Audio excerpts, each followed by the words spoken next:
Good evening, class. By the way, it's very big confusion for me. मैं good evening बोलूँ कि good morning because it's 3:30 AM. तो आज हमारा sociology lecture 52 are K Merton postulates of functionalism. तो this session is taken by me Harsh Bansal, officer of Indian revenue service. तो अभी तक हमने जो चीज़ें हैं हमने सारे थिंकर्स कर चुके हैं, सिर्फ दो थिंकर्स रह चुके हैं, R K Merton, Robert King Merton and George Herbert Mead, GH Mead. तो अभी हम ये आर के मर्टन के बारे में थोड़ा सा मैं आपको बता देता हूँ. मतलब कई बार क्या होता है, कोई स्टूडेंट अपने गुरु से ही आगे निकल जाता है. मतलब वो गुरु को देखता है भी गुरुजी ने क्या पढ़ाया, फिर उस पर वो अपना सोचता है और उस पर कुछ वैल्यू एड ऑन करके अपना एक वर्क देता है. The same thing happened with we R K Merton. तो R K Merton Talcott Parson का स्टूडेंट था. तो आर के मर्टन क्या बोलते हैं, स्ट्रक्चरल फंक्शनलिस्ट. एक टर्म नोट कर लीजिए आप.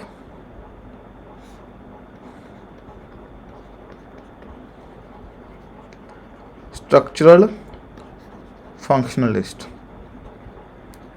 तो ये स्ट्रक्चरल फंक्शनलिस्ट क्या है, ये जैसे हमने आगे इस लेक्चर को करेंगे तो आपको क्लियर हो जाएगा. ठीक है. तो आर के मर्टन ने स्टूडेंट था तालकोट पार्सन का. तो उन्होंने तालकोट पार्सन का कुछ काम देखा और उसको लगा भी नहीं कमी है, तो उन्होंने अपनी थ्योरीज दी. क्योंकि ऐसे ही होता है, मतलब कोई भी नई थ्योरी आती है तो प्रीवियस वर्क पे देखते हैं, उस पर कुछ कमी लगती है और अपनी एक थ्योरी देते हैं. जैसे कि अगर आपने देखा होगा तो हमने जब कार्ल मार्क्स और मैक्स वेबर देखा, तो कार्ल मार्क्स और मैक्स वेबर ने स्ट्रैटिफिकेशन की बात की. तो कार्ल मार्क्स जब स्ट्रैटिफिकेशन की बात कर रहा है, stratification mean division, the vertical division in the society.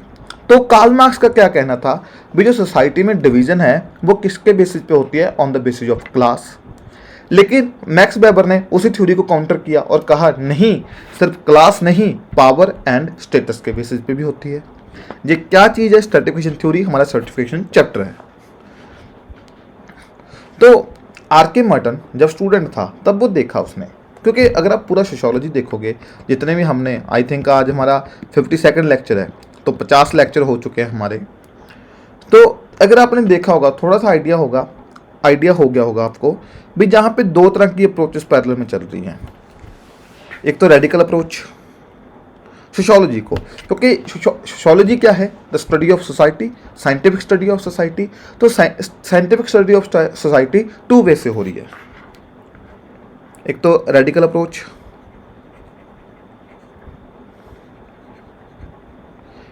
और एक है कंजर्वेटिव अप्रोच.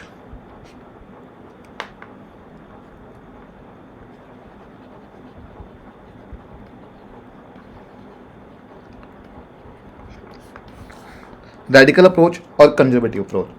तो इसके ना आप थोड़े से नोट्स लिख लीजिए. रॉबर्ट के Merton strongly believes that sociological theories involve around two distinctive ideologies such as radicalism and conservatism.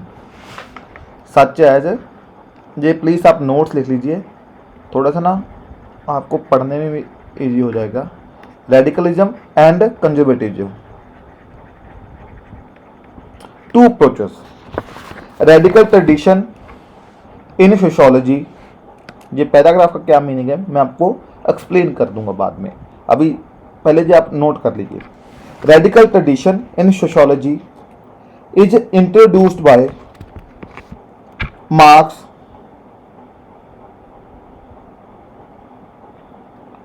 giving credibility to conflict, advocating conflict के बाद comma, advocating that conflict is eternal to social life and it explains about social change. To its contrast, conservative tradition is glorified by functionalist comma who speak about consensus, integration and harmony in social life. तो ये चीज़ें दो approaches थी, radical and conservatism. अब radical approach क्या कहती है, वो सब देखते हैं कॉन्फ्लिक्ट कॉन्फ्लिक्ट कॉन्फ्लिक्ट।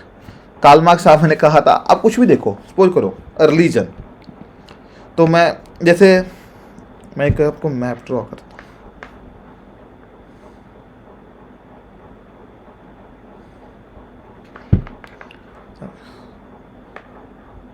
सपोज करो ये हमारा इंडिया है,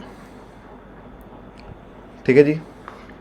तो अभी रिलीजन है, तो कभी आपने सोचा है, मतलब भी हमारा इंडिया, हम यूनिटी इन डाइवर्सिटी की बात करते हैं, तो इंडिया मतलब कैसे इंटीग्रेटेड है। तो रिलीजन अगर आप देखोगे तो ऐसा भी बोलते हैं, the religion is half brother of administration, भी एडमिनिस्ट्रेशन का वो भाई है रिलीजन।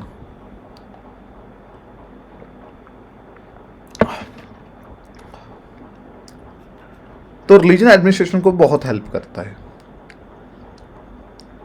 अगर सपोज करो जैसे जो कोविड वैक्सीन है, अभी लोग नहीं लगवा रहे, लेकिन यही मतलब रिलीजियस टेम्पल्स में सभी में अनाउंसमेंट कर दें, जैसे कुछ वो होते हैं रिलीजियस गुरुस, तो लोग उनके जो फॉलोअर्स हैं तो वो डेफिनेटली एक्सेप्ट करेंगे।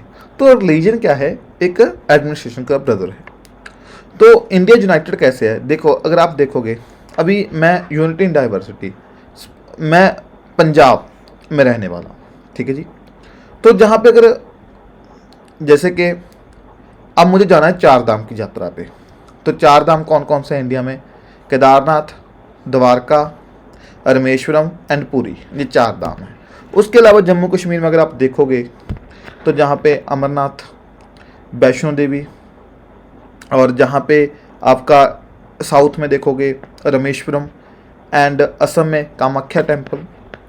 तो रिलीजन क्या है, जैसे आप देखिए लोग अलग अलग जा रहे हैं, अगर सपोज करो वहाँ पे अभी इंडिया, जम्मू कश्मीर इंडिया का इंटीग्रल पार्ट है,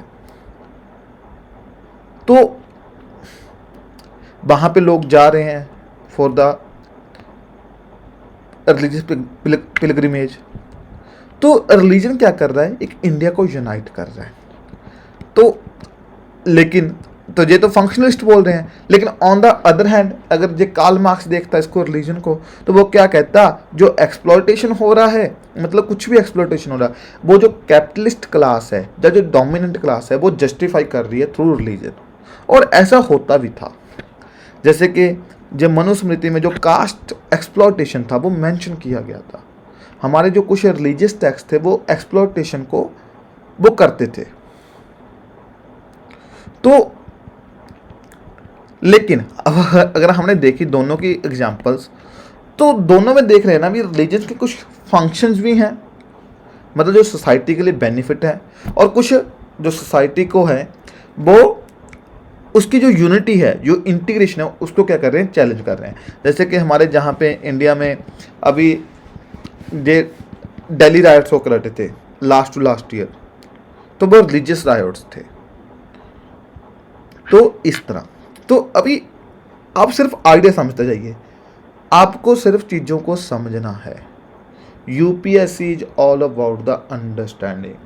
कितना भी रट लो, लेकिन चीज़ों को जब समझोगे ना तो ज़्यादा बेटर रहेगा। और मैं अपना बेस्ट कर रहा हूँ आपको एग्जांपल्स दे देकर, क्योंकि ऐसे चीज़ों को समझ रहे हो।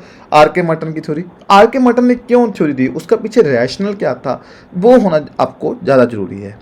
तो आई होप आपको रेडिकल और कंजर्वेटिव अप्रोच समझ आ गई।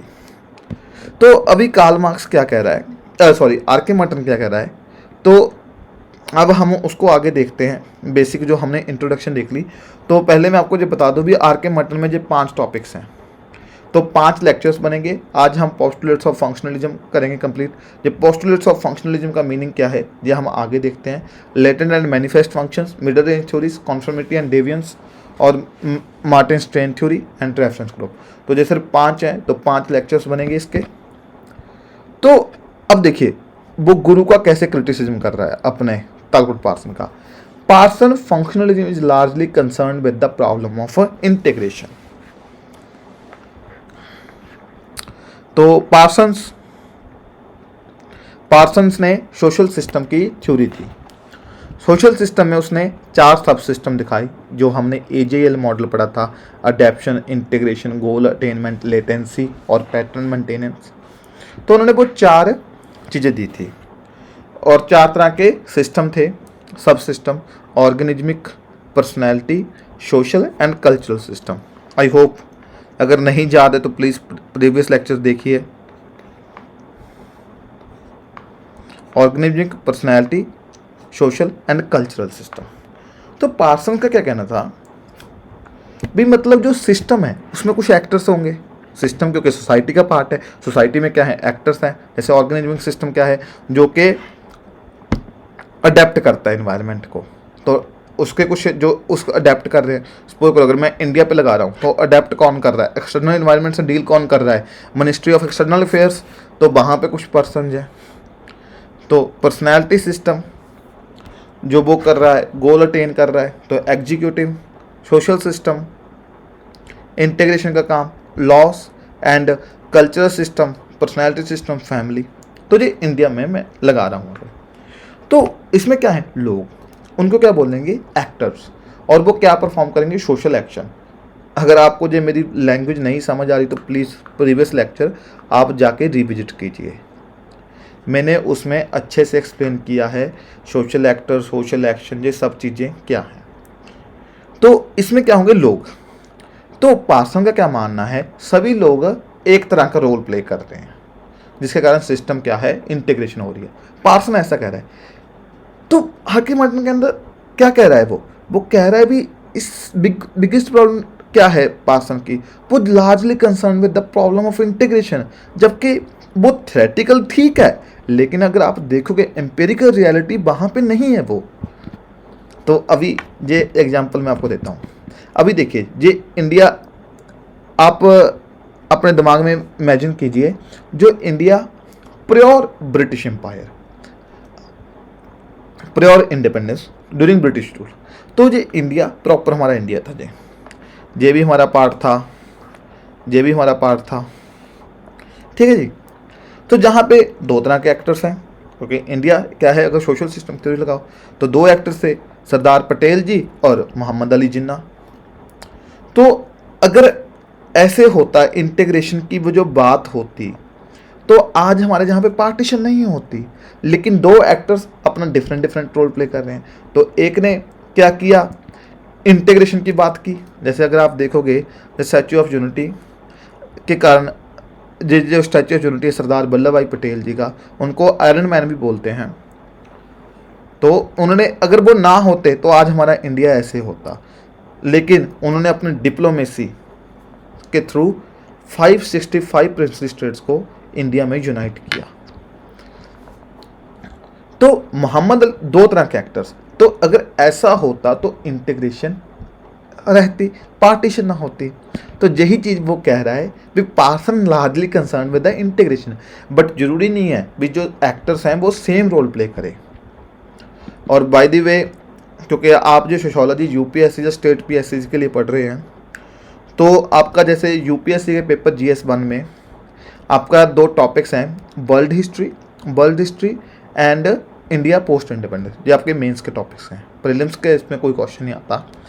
तो इंडिया आफ्टर इंडिपेंडेंस कुछ इवेंट्स हुए हैं, तो उसके लिए एक प्रधानमंत्री टीवी सीरीज़ है, तो वो प्लीज़ जरूर देख लीजिएगा आप, क्योंकि आपका एक वो माइंड सेट भी तैयार करेगी। और जो सोशोलॉजी के स्टूडेंट्स हैं उनको तो देखनी बहुत ज़्यादा इंपॉर्टेंट है, क्योंकि पेपर 2 इंडियन सोसाइटी, जो आपका सोशोलॉजी पेपर 2 है, उसमें आपको मुझे बहुत बेनिफिशियल होगा। तो अब वर्ल्ड हिस्ट्री के बारे में बात क्यों की, क्योंकि वर्ल्ड हिस्ट्री में आपका टॉपिक है द यूनिफिकेशन ऑफ जर्मनी। तो यूनिफिकेशन ऑफ जर्मनी किसने की थी, Otto von Bismarck, the iron man, iron and blood policy जो उनकी थी, ब्लड एंड आयरन स्पीच थी एक फेमस, ब्लड एंड आयरन।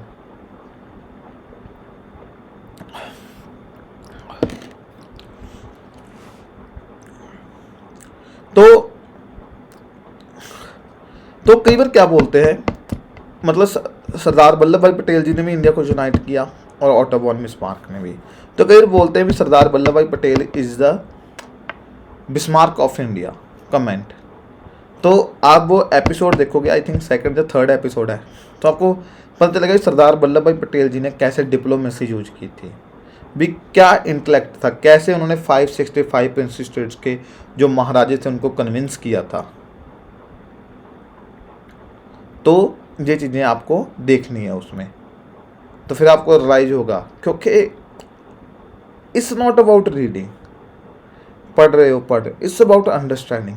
फिर कल को हो सकता है आपको, आपने जब ये यूपीएससी का एग्ज़ाम क्लियर करो तो इंटरलोक्यूटर बनाकर आपको भेज दें भी जाओ ये जहाँ पे, जैसे सपोज करो अभी कहीं पे भी कन्फ्लिक्ट हो रहा है, जाओ जहाँ पे इस कन्फ्लिक्ट को सॉल्व करो।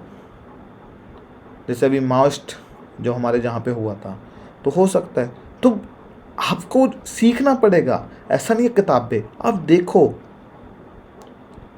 तो ये प्रधानमंत्री में आप देख लीजिएगा, तो आप देखोगे भी कैसे diplomacy is not only about the external players, कई बार सम टाइम इंटरनल प्लेयर्स पे भी डिप्लोमेसी यूज करनी पड़ती है जब देश की बात आती है। तो ये चीज़ आपको याद रखनी है।